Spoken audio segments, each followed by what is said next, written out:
Gospodu našemu Bogu gre pravičnost, nam pa sramota na naših obrazih.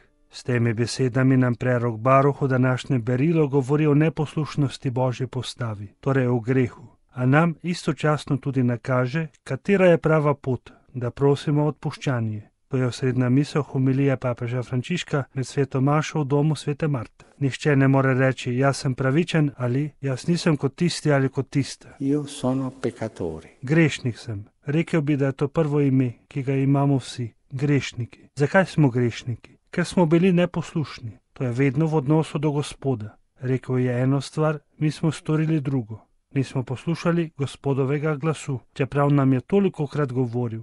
V našem življenju vsak lahko pomisli, kolikokrat je Gospod govoril meni in kolikokrat ga nisem poslušal. Govoril je po starših, družini, katehetu, v cerkvi, po pridigah. Spregovoril pa je tudi direktno v srce. Mi pa smo se upirali. To je torej ta greh, upiranje in vztrajnost v hoji za pokvarjenimi nagnjeni našega srca in padanje v majhna vsakodnevna malikovanja.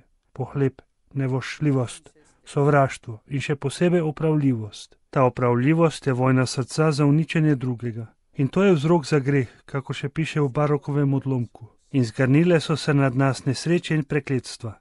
Kajti greh uničuje srce, uničuje življenje, uničuje dušo, jo oslabi, napravi bolno. To pa je greh, ki je vedno v odnosu do Boga. Non è una macchia da toglierti. Ni madež, ki se ga odstrani. Če bi bil madež, bi zadostovalo iti v pralnico in ga očistiti. Ne. Greh je v oporniškem odnosu do Gospoda. Oduren je že sam v sebi in oduren je do Gospoda, ki je dober.